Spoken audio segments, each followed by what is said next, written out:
Player Development Pod family, we are finishing season 2. I'm excited to finish season 2 with Gus Felder from the Carolina Panthers, leads the player engagement department there. He's done a lot. I had an opportunity to meet him at the NFL Combine. I had an incredible time in the 2 days, spent time with me, gave me game. I've heard a lot of great things about him from others, and it was great to experience that with him.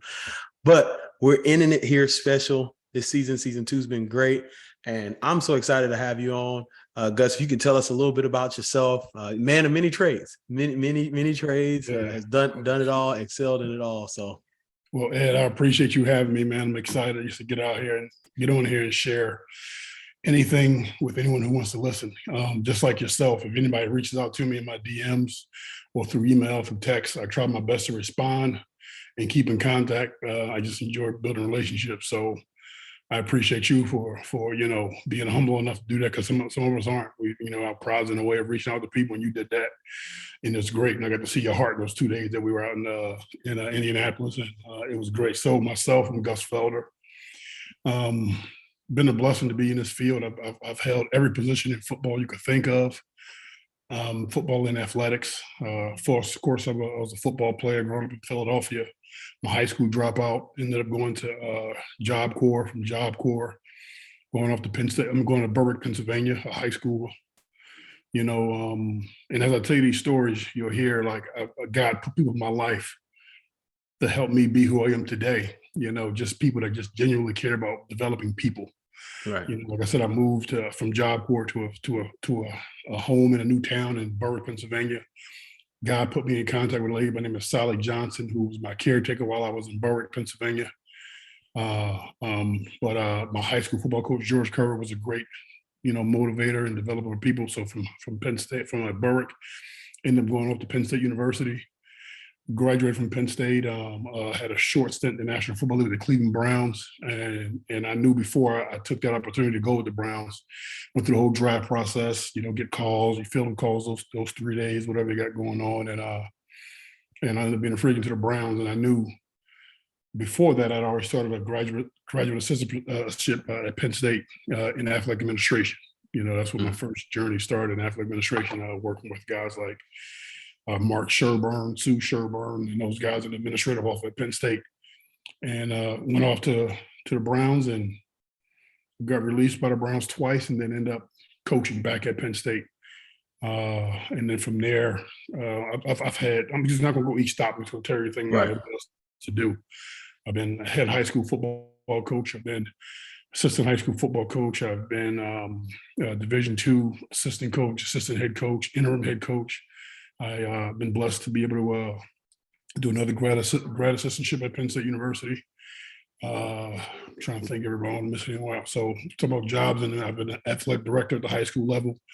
I've been an associate athletic director at the Division II level. Director of strength and conditioning for a few Power 5 schools. And now my role now, the manager of player engagement with the Carolina Panthers. Nice. I don't. That's a lot of experiences. I wonder whoever edits your resume is the best at it. But that's one thing we talk about a lot of things on this podcast, and I know in the player development stage, which I was at on the college level, we always talk to players about transferable skills, and it's awesome to hear, you as a former player and the transferable skills that you've had, in your career. So my question would be just kind of, tail off the questions we have, but just going off what you said, what do you think is the biggest transferable skill that's helped you excel at every single level you've been in? Just the relationships, building and fostering positive relationships, and being genuine with yourself and who you are, and meeting people where they are and giving them everything you have to offer. I can't be nobody else but Gus. I've been around a lot of great coaches, been around a lot of bad coaches, been around a lot of great players, been around some not so good players. Getting some good organizations, some good programs. It all goes down to, what you put into it, you get out of it. A lot of people that have their sour taste in their mouth from poor experiences goes back to relationships. And they can base a bad experience off of an interaction with one person who's negative or not forthcoming to them, where they can make it. Like for me, I love every bit of my experiences at Penn State and at Berwick and at Job Corps because of the people that I've built relationships with. You know what I'm saying? I tell everybody right now, my best position or job, you want to call it, I hate calling it a job, my best position or job I ever held was at Clark Atlanta University, Division II school in Atlanta, HBCU, working with guys like Coach McNeil. That was my first time meeting our new interim head coach now, Steve Wilkes, Rod Robinson, my AD at the time, Tamika Jones, now athletic director, deputy AD at Kennesaw State. So those people, not only just helped me grow and taught me a lot, but they're friends to this day. Right. So one of the things getting back to the engagement, player development, player engagement piece of it, you were a strength coach at some Power 5 schools. Yes. And I think personally in the role, when I did player development, the people who spend the most time around players are going to be your strength staff, your training staff, player development, and academics. And so there's a variety of people who listen to this podcast. And you talked about how you got in the role. I'm interested to see how that transition was from, leading, young men in the weight room, 120, to getting in the NFL where it's 50, 60, 70, maybe. Like how was that transition? And I know you're about people, and treat people well. I know that transfers, but just if you could talk about the practical transition from going from, no doubt. In the weight room to player engagement. It's not very different because my path that I went on, like you got to educate yourself or whatever you're going into. I just had to talk with Corey Campbell, went off to be the head strength coach at Nebraska. And said, "Are you ready?" He was one of our interns at the time. I was at Georgia. He's a player, their intern. And he was confident going into it because he knew we had people like us that would, like myself, that he can lean on. And the practical side of it is preparing yourself. If I'm going to go into player engagement, I'm going to take the time and I'm going to call and study and research every aspect of it as I can, as far as the practical side of things, and put myself in a position to have these conversations. But at the same time, my transferable people skills and personality, I think, are going to break the ice for me. But now I got to have some content behind it. Right. Can I help a guy work with Microsoft Excel? Can I help a coach navigate through PowerPoint? All those things. Like I said, the path that God put me on has allowed me to be in position to be in a position of calling plays, writing plays, watching film, teaching guys how to watch film. So now, once the ice is broken with the relationship part of things, I have some things I can fall back on, some of the skills and talents that I've been through throughout my career to help me get where I'm at now. So the practice side of it, just put myself in a position. Like I've always trying to find a way of what type of certificate can I get through online? What conference can I go to learn from somebody that's talking, reading? What books can I read that's going to put me in a position to be a better leader, or not just a better leader, but a developer of people. So, you're constantly reading, you're constantly writing, learning, and asking questions. If you don't ask a question, you will never know. And that's people, too many of us are too humble, too proud, too big of an ego to ask a question. Right. And, it's a question that you should ask. I'm sorry. No, you're good. Sorry to cut you off, but I think that's huge. Like the questions, right? Because the people who ask me the most questions about player development are the strength staff, right? I like last university I was at, one of the strength staff members, like they would always come in like, "Charles, you break this down. You're always around with us." Like, and we start working together where it's like, hey, I would come down to, before wait, like 30, 40 minutes before a workout. Hey, just want to let you know this is going on in so-and-so's life, blah, blah, blah. And it was like, I would always communicate. And it's kind of like sometimes coaches would get frustrated because I would go through my chain, like, all right, I got to talk to strength staff. I got to go talk to, training staff. I got to talk to EQ. I got to talk these people that are there all the time. And it's like, all right, let me get all this information and then relay it to the coach. But like you said, I found like the people who ask the questions are people who are around the most, and it's just, for me, that is something that you get a lot of information, because I'm like you, I try and, answer every DM and every message I get, but it is interesting how many people aren't humble enough to ask. So what does your day look like? I mean, you probably get this question a lot. Yeah, I get it all the time. I'm gonna do it make it short. So another one thing I've learned too over the years, that a lot of people try to get into these roles thinking, "Oh man, it's easy, nothing really do." It's a lot more like coach. They think coaches stay in office all day long, So I may leave the building at 2 or 3 o'clock, but I'm not getting home to 10, 11 o'clock at night because I'm making different stops at different players' houses, or meeting for just a regular sit down somewhere, that's outside the building.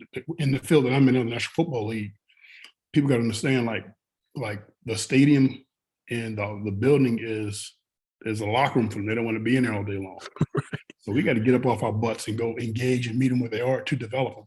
So my day starts off in the morning. Like I try to make sure that I'm, not somebody in our department, which we're one of the first ones in the building when the players are getting it. If we have a practice squad workout at 7 a.m., one of us there before they get that started.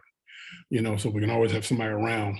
So it starts off for me personally, and take it back to myself, and not really think about it, not think about it, but just explain it. Start off myself with personal and spiritual development in the morning. I get in the morning about my office, that's at least an hour, 30 minutes I can spend myself from 6 to 7, or from 7 to 8 before we go anything big. All right, the next thing I go through email check. You got to go through email. You got a lot of emails from all over the place. And you got to, it's really good to respond back and just to be, courteous. And even if it's just a one-liner, but just something to get back to people. The next thing is being present all day long for not only players, but coaches. And that's the thing people missing. Like, it's more than just player development, but you got to develop the people that's going to be around your players to help them continue to help them develop. And then it goes to I do quite a few one-on-one meetings with different staff, different players. Mm-hmm. And then we have to, within every organization is different. So within our organization, they allow us to be in staff meetings and personnel meetings. So I try to make sure I hit all those things throughout the day. And even if I'm sitting in the back and I can sit in one for, 20 minutes, I can still excuse myself and go to the next meeting lined up, or go to the next person, or try to go get down to the calf where all the players are coming out of meetings at one time, or, you just got to know the whole schedule of the day and make yourself available to everybody. So that's a short version of what's going on. Yeah. It's interesting. You brought up something in our last week's show. We had Dr. Lori Robinson from the Ravens, and she talked about, you went in more detail, but meeting the players where they are.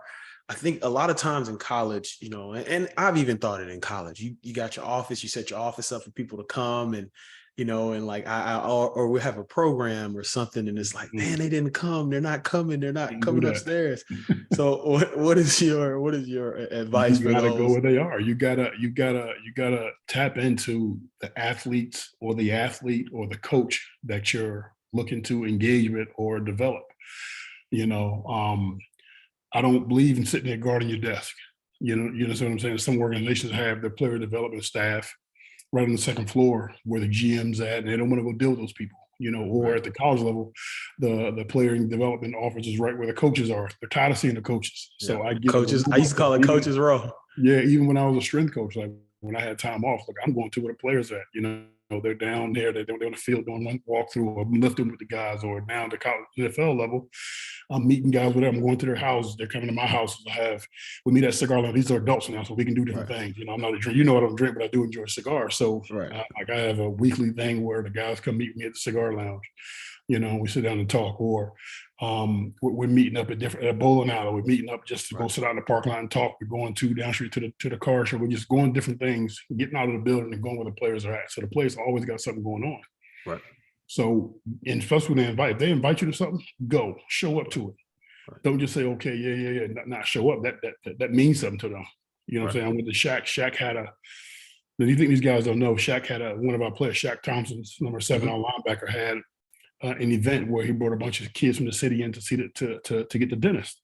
Now he invited hundreds of people there. Thomas Davis, Derek Brown, all these big name guys. I got a text from him at 11 o'clock at night. Oh, Gus, I didn't see you there. Now that's on his mind because he asked me to come, because he physically didn't see me. That meant something. So I had to send him pictures that I was there. I was looking for him. I sent him with the station I was at, and that meant the world to him. Little things like that. That's awesome. Go a long way, and who you think Shaq won't notice that you're not there. If those guys ask you to do something, they really care about you. Right. Hey, Gus, can you route me up to the DMV? I got to work my way through this process of getting, a driver's license, little things like that, like you got to make yourself available to go do, you got to have an organization and people around you to support that. Because you got some head coaches that want to see just to see you. Right. Just to see you. You sit behind your desk, to them you're working. No, that's not the case. My title is player engagement. I got to engage and be where the players are. If you're at the college level, you got your title is player development.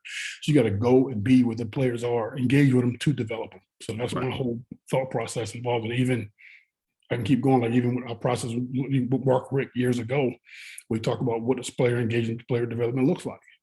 Jonas Jennings at Georgia, I was there when we hired Jonas. You see what I'm saying?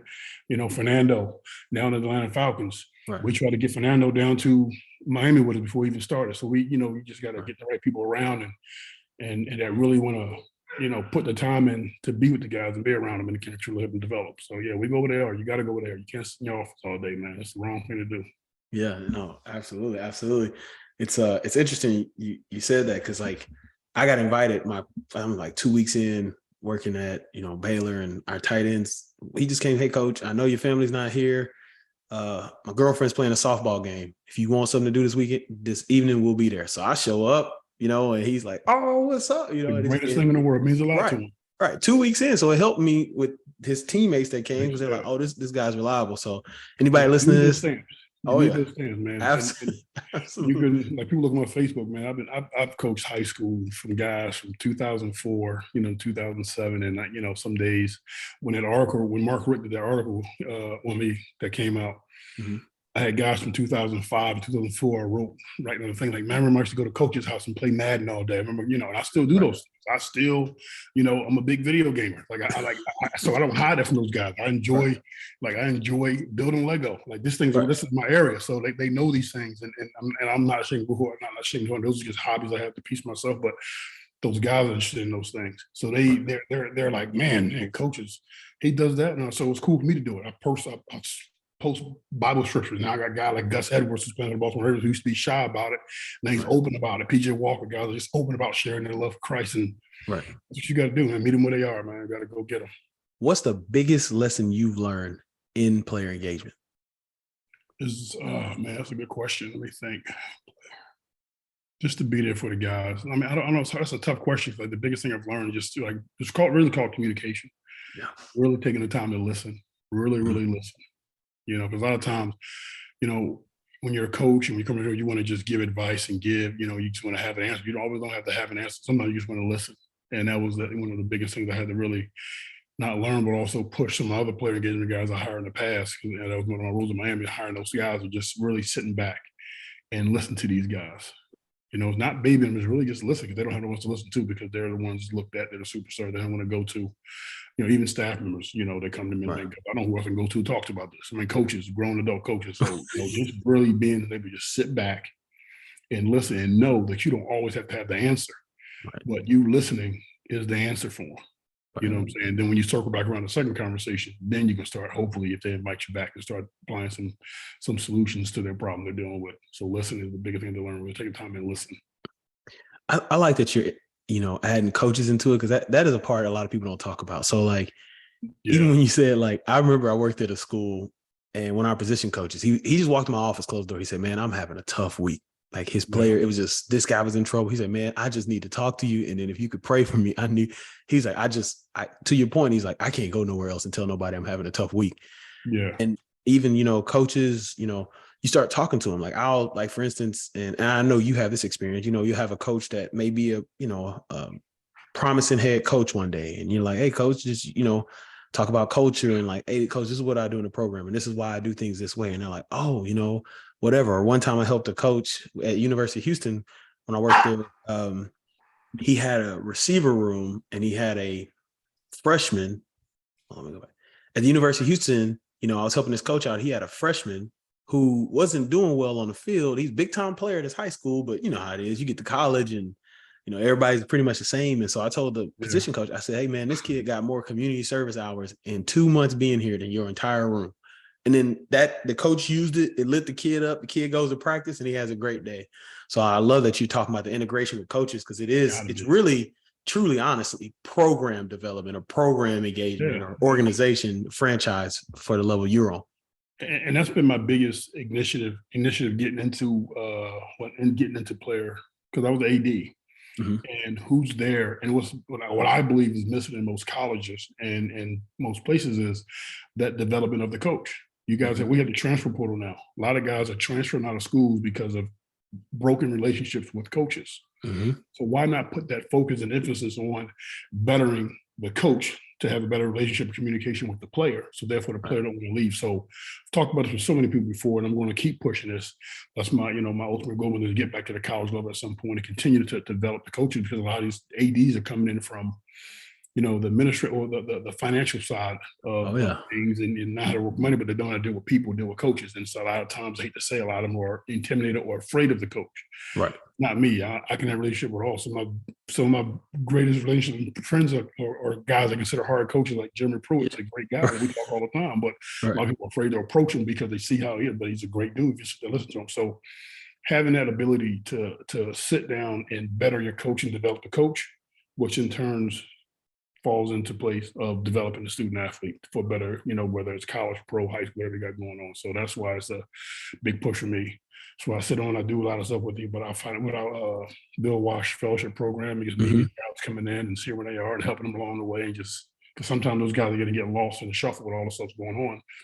Try to make them feel welcome, make them feel important, give them some advice, say hi to them, get them out their little funks. So they're doing stuff they're not used to doing, running papers, they used to calling shots, and you see it from the outside, I think it's one thing, and get into the organization, like, man, I really signed up for this. So yeah, it's interesting you say that, because same deal for me. I was like, I just want to see people. I like developing people. And so I'll go in a coach's room who, like you said, maybe a hard coach people don't want to approach. Hey, coach, I see that you do this well. Or I told one young coach, I'm at this school, and he just communicated well. I said, and I told him, I put him aside, I said, dude, you're the best. Like, I've never heard a coach communicate. Like I said, I don't know what position you coach, but I listened to you for an entire period, and I feel like I can do what you're asking. Or you may see another coach, and and eventually you just talk to them, and then they come in and they ask you, hey, how should I approach this? How should I do this? Because I think, like you talk about the money side of ADs, it is like, hey, we need to get money, we need to fundraise, we need to build this. But I feel like retention and empowering people like saves you money. So now, okay, if the kids don't leave, we don't have to spend more money on all these official visits to bring kids in to replace them. Or we don't have coaches that are, whatever it may be. I just think there's a huge void in professionally developing coaches outside of X's and O's, or even administrators, and how to develop people. How can we make this 100% enhancing? I remember I worked with one coach and sorry, I'm going on a tangent, but he works in NFL right now. James Casey coaches tight ends for the Bengals. He was a big time player at Rice, and our coaches went on the road. His first time, coaching in college. And he's like, hey, can you break down this? I had just came from high school. I was a high school recruiting coordinator. So I knew the transcripts and all this stuff. And like for 3 hours, I told him, this is what you do when you walk into a school. This is what you ask for. And he's asking me questions like, why would I go to this person? Why do you go? Like, why do they? And it was just like, wow, like there was a development gap that could have aided a young coach. Yeah. So. Yeah, that's good, man. That's a good point. That's how you got to hit it, man. You got to hit the athlete from every angle, give them a better experience and better life while they're there, Absolutely. So what does support look like to you in the role in player engagement, player development? It's a growing field. I love it, but there are a lot of areas where, you've probably heard people say, like, just ask, like, what do you do? How do you do? Because like you said, people want to see you at a desk and you're around. So what does support look like? It's hard because I'll tell you this right now, that every player engagement department in the National Football League looks different. The first thing, as far as support for me, it's like I was blessed to have a head coach, interim head coach, who truly believe in what we do, and that they they look at us and say, hey, we're the glue of the organization. They need us, and they speak about us. Go see Gus or Jay, go see Gus, go see the player engagement department. Every team meeting we're getting shouted out for something, and they put us at the forefront because they know. They don't dig and ask questions about what's going on. We got something that's really like we're the liaison between the players in the front office, the players and the coaches, and so forth. And they're not prying. They're not using our words against us. They're keeping everything private if we take something to them. And really take things that's going to be harsh to the player and the organization. So support for us, it looks different from where everybody else is. People look at financially, support is going to be good. You got a program, you want to bring something in, you want to do something for the team. Them saying go ahead and no, not saying no is always helpful. And we've never been told anything we asked for since we've been here. And that's the blessing. Like I said, when we're not at meetings, we're invited to meetings. So the support for us is really, the push from that end, from our GM, from our head coach, really push and support what we're doing. Like even when I went out and ordered t-shirts, sweatshirts for the whole fall of players, man, I got up my GM asking for one, the head coach asked for one. They not only ask for one, they wear it, and they're proud to wear it. They're walking around showing, in front of the team, picking on other stuff who don't have one, so I'm saying, so support is just that they really, really believe in what we're doing. This is for us. Like I said, every organization is different. I know some player engagement staffs, they're not allowed to go into team meetings. They're not allowed to go into staff meetings. Like us, like we're looked at to be there. They expect us to be there, which is good. Not that we have to, but they want to know. They want us to hear what's going on. Personnel meetings, talking about draft stuff. They want us around for all those things, and that's the biggest thing. The biggest support that we need is them adding value to us, and then allow us to do our job. Nice. So, and that's the biggest thing. I can't speak for every organization in the National Football League, but I can speak for us. And I believe the support we have from from Matt Rule was tremendous, and now the support we're getting from Steve Wilkes is great, and our GM Scott Fitter is outstanding in support what we're doing. Nice. And it starts with our ownership too. So I'm going to go back to one of the biggest step. Our owner Nicole Tepper, she is the overseer of player engagement. So she's all in. She's at just about she'll fly in just for a player's community service event and fly back out. She's here at everything. She's always around. Is outstanding. Is great. She loves it. She's another one that's always pushing us and broadcasting us and making sure we're around for stuff. And great. So it starts with the ownership and all the way down with support for what we're doing. And, and just not just showing support, but actually talking about to the players, to everyone in the organization. That's awesome. Thank you for sharing that. Oh, yeah. This next section is advice, and this advice would be like you speaking to, let's say this is a college student in a sports management program and they just found out about player development. What would be your advice to them looking to get into this role? They would, and this is an easy one because this is a great one. I really would advise them to get some experience in working with different types of people. Yeah, I don't believe you can take a former player and throw them right into player engagement. I think that's one of the worst things you can do, because they don't have that experience of dealing with crisis situations, dealing with people. Of course you played, you have an insight for what's like in the locker room, but when you're in the locker room, you probably only dealt with a small group of people. Right. So go out and get some experience. Go be a coach somewhere. Go work it. Go start your work your way up the ladder. It's going to be there. Like me, I'm blessed tremendously to be where I'm at and do what I'm doing. But I have other goals to be at the college level as an AD or another director of player engagement. A player director of development at a college level. So those are there, but I'm gonna stay here as long as I can keep developing. But my experiences and my past has given me the wisdom I have now to do the job that I'm doing right now.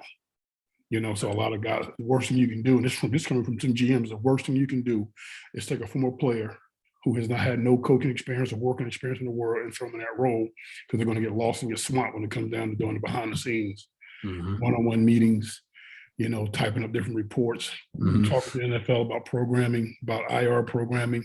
So much more goes into it that they don't see, and they assume that it gets done.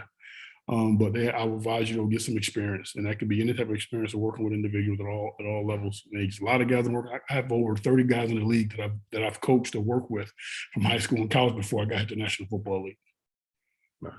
You know what I'm saying? So that makes it easy for me when I come talk to Gus, because they can just call the guy that know me, and they all want, hey, such and such, somebody come talk to you about this. Never talked to the guy ever, but I broke the ice for the icebreaker. So go get some experience, meet some people, build and foster some good relationships, and I think you'll be ready for it. Awesome, thank you. It's interesting, and I'll use this. At the combine, I heard it's interesting you say that, because at the combine, somebody was speaking to me like that player engagement is really moving to practitioners, people who do have that overall experience, from the college level or whatever. And so it's good to hear that. What's the best advice you've received in your life? Control what you can control. It ain't no cliche. This is real. This is go way back to my high school football coach, George Curry, and it's great to hear other people say it along the way. And that's the biggest thing. Focus on controlling things you can control. And when you work hard, great things happen. That's not I live by those things. There's not no philosophy, it's not like that. If anybody knows, they're going to hear me say that. So why stress ourselves out on stuff that we have no control over? Gotcha. So that's the biggest thing. You control what you can control and focus on those things. All right. So do you have any practical nuggets, like practical practices that you use, maybe even processes that those in the role can benefit from? Don't give away all the gold. Yeah, man. You know what I'm saying? I'm still trying to get out there. I'm just like, look, reply and check emails. That's a first and foremost. You're never too busy. We have Steve Jobs changed the world years ago when he said it back in 2006 that I'm going to change the world with this device. This is the phone, the smartphone. You have time to get back to people. I know sometimes we get flooded with emails. Like, even if I don't get back to you right away, I always find a way to get back to you, whether I'm driving, I got a checklist of stuff I got to do. these devices do more than Snapchat and Instagram and all that stuff. They can set calendars, set reminders, so all those things. So just one part of the thing is always be in position to reply and get back to people, and you can't be worried about what their response is going to be. You just got to be open and honest with them when you're responding. And the next practical thing I was going to do, you don't know everything. We don't know we don't have all the answers. Mm-hmm. Study, read. All right, read. Yes. All right, that's the biggest thing I'm telling you. Read. I have a book club here with the guys that I do. I open it up to everybody in the building. Somehow chefs, equipment staff, anybody that wants a book from Gus, I'm gonna have put on the screen with the book of the month. Come get a book, come read. We'll talk. If I catch you in the hallway, if I give you a book, I'm gonna ask you a question about the book, not to test you, but just to start a conversation. Right. Just to get you thinking, try to get you thinking, outside the box. But read and reply to emails. I'll leave it at that because I got a whole list of them I can go through. I already know. Can't give all the gold. So you talked about taking care of players, coaches. You even brought up chefs. The entire organization, the franchise. How do you take care of yourself? What's your self-care routine? My self-care routine, man. I do go look. I have a wife with 5 girls, so I go get my nails done. I don't get them painted. I get them buffed out. I do that. But I do read. I enjoy cigars. So if anyone knows me, knows Gus, I enjoy the time to sit back and have a cigar. I can during it while that cigar usually actually last you from an hour to 2 hours, an hour and a half. Mm-hmm. Of just some relaxed time, your meditation time. I'm either watching a podcast, I'm reading a book, I'm building a Lego set. So I do anything that's going to be peaceful for me. And I have places, I have my office in the house decked out with Lego. Mm-hmm. I have a building station out in my back deck where I can build Lego, watch TV or watch a game. But I try to find some time, if I get home, I'm going to put an hour aside, and either my family put their with me by myself, but I put my time myself so I can better myself, either reading books, building Lego, smoking a cigar. That's always going to be. So people ask me, how many cigars you have a day? You got to ask me. I mean, how many days a week you have a cigar? You got to ask me how many days I don't have cigars on, but it's every day. Okay. People that know Gus know me. I'm going to read. Yes. I'm going to spend time in the Word. I got my people who like to call my pastor. He's the team chaplain for University of Georgia. His name is Thomas Settles. Mm-hmm. I call him and talking about a lot of stuff. I have my friend Will Moray, who's out in Boston. He's one of the guys I had on my staff for years, who I can call to and call and vent to and talk to. So we got to have those people. Sometimes I call my agent or something, talking about things, make them listen. Right. But yeah, you got to have somebody you got to have that time to yourself. You got to have meditation time to yourself. I used to be a big weightlifter. I used to be in the weight room, kind of fell off of that a little bit. I get back into it, keep saying I'm going to do it, but it'll come. I lift enough weights for everybody. Just trust me, believe that. Those things I do, man. Like I said, video games, anything that's peaceful, I'm going to relax and chill. So Legos, it's been brought up a couple of times. I got to ask, when did it start? Years ago, man. My grandpa had a set. My grandma and grandpa had a set years ago, a little small, so I used to backstack houses. But then as my son started getting older, we've just been buying sets. If I show you this collection, man, you think it's crazy, man. It's all of them. I've been casted to be on Lego Masters twice. Oh wow. Yeah. I couldn't do it because of the timing, but I build Lego. I wish I could show you my dining. I'm at my table right now in the dining room. And we have a whole Home Alone Disney Castle Lego set up with a train going around right here. My office is decked out with it. My office at work is decked out with it. The guys bring me Lego gifts sometimes, and see my cup. Yeah, yep, my big old soul. Yep. Let's go. So do you approve of all the Lego movies? Yes, they're great. Great comedic outcome in it. Let's say outcome. She's great comedic plot and written to it. Some great actors in it. Yeah, man, I approve of it. Plus, for me, see, I got kids, so it gives me time to sit down. Yeah. They think it's for them, but it's really for me. You know what I'm saying? That's how I saw the first one. My daughter was watching. She was young. I just had to get something cartoony to get her eyes. I'm sitting there cackling like, you gotta get them, man. The movie's for us, man. They just absolutely look for kids. Absolutely. Well, rapid fire questions. Here we go. All right. So, question number 1: what are you reading right now? What I'm reading right now, I'm going through again a book called Kingdom Man by Tony Evans. Man, yeah. Dr. Evans, I listen to him. And I'm not being corny. I look, and I also have another one. People think I make all my books got these tabs on it. I'm also reading through the 5 Little Wings for Men. Not the purple one for everybody. It's for men. These all, and every book I have, all notated and written in, my own notes, everything. You see, I post them every now and again. Oh yeah. So yeah. So those are 2 books I'm reading right now. I just Awesome. finished Destiny by Ryan Holiday. So yeah. Gotcha. So I go Gotcha. ahead and go flip another one. Okay. What daily discipline are you working on? Daily discipline is consistency. I'm Nice. fasting right now, so I got to stay consistent with that. That's my daily thing. Make sure I start and stop my fast at the same time. I was great at it when I was a strength coach. I'm not a strength coach anymore. So I was great at it then, so I got to get back to doing that. So that's my consistency is my biggest thing right now. Gotcha. All right. I like snacks. So I always ask this question. So I got all these interviews from all around the United States. Let's get it. Someone gives you $25 for lunch in Charlotte. Where you going? It's crazy. I don't have a place in Charlotte I go to. I haven't found anything. I haven't. Wow. I really haven't. It's Wow. driving me, my wife and I crazy. I keep Wow. going back to when I go back to Georgia. I have not found a place in Charlotte where I can, all the time I've been, I cannot say, hey, this is the place I have to go to. If I have to say anything, the closest thing I can get out here will be Waffle House, but there's nothing out here for me No. that grabs my attention. Like, hey, I got to go there. All right. You can't find nothing in Charlotte. What you got for Georgia? Cotton Calf and Brothers in Georgia. Okay. Let me have cigars out front. They put me a little corner set up when I call them coming over there. It's all ducked off in a little corner in a little small remote section of Brothers in Georgia. And I can sit out there and do my thing. Okay.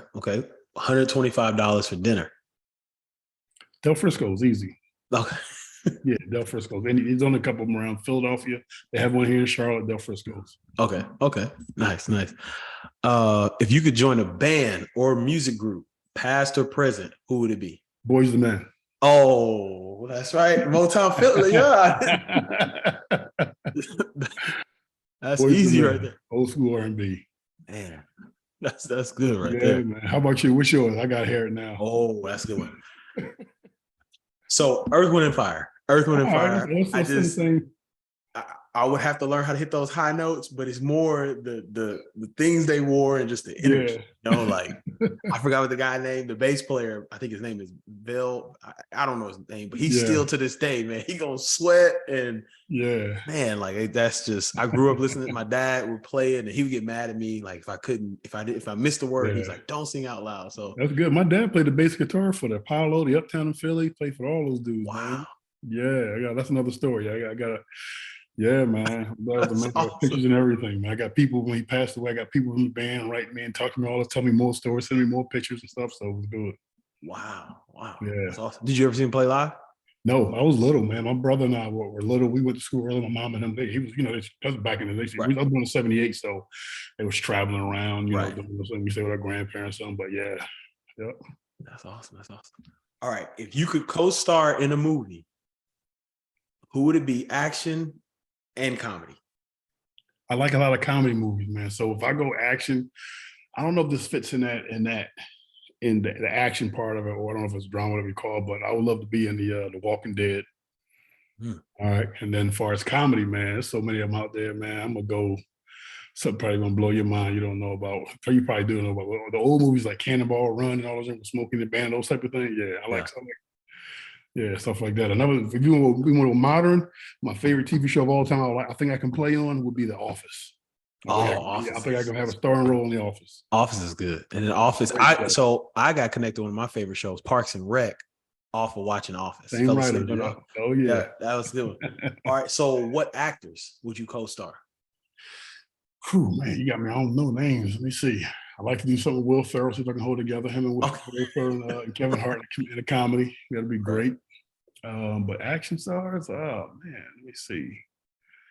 I'm gonna tell you something. So I'm gonna say a little bit about Gus, man. So I starred in the show, appeared in the show with John Stamos from Full House. Didn't know that. Show about mental health for athletes was called Necessary Roughness. So if you go back and watch season 1, 2, and 3, you'll see me as a player. Then I became a coach. So I was on it for a little bit. Yeah. Nice. Well, there we go. That's a first. That's a player development pod first. And I also appeared on Love and Hip Hop Atlanta.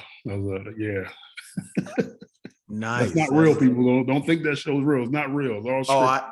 I already know. I just because my wife watches it and I'm just like, there's no way you could keep hanging out with people like unless there's some of it make it real. Those who make some of it real, but it's all written out, man. I was just like, because some of these scenes, I'm like, man, all right, that's a level of disrespect I can't take. Like, I was watching something the other day where might have been Real Housewives or something. They're throwing drinks on each other, and I'm kind of like, all right, like if you want to I get can't to her, watch you the can. thing, man. Yeah, Yeah. you can get to her. My wife watches it every now and then. I walk by and I just get hooked, like because I'm just now that you said it, I'm just like this seriously can't happen.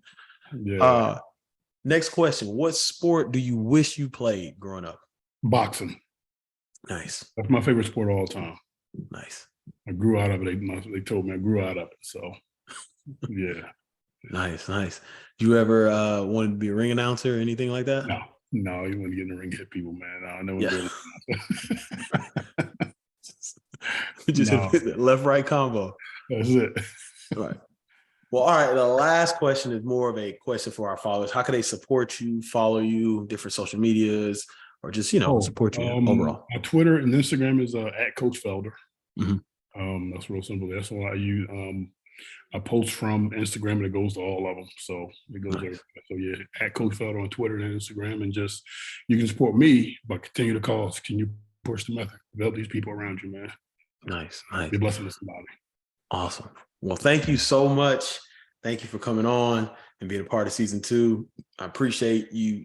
We were at a cigar bar. It was awesome spending that time with you in a cigar bar, just giving me game and just your heart for people. I appreciate it. Thank you so much for being on here. Yeah, man, I'm proud of you, man. Thanks for having me, man. Keep this thing going and you kill it, man. Keep doing what you're doing. Let this thing grow. Don't nobody stop you either. I appreciate it. Don't.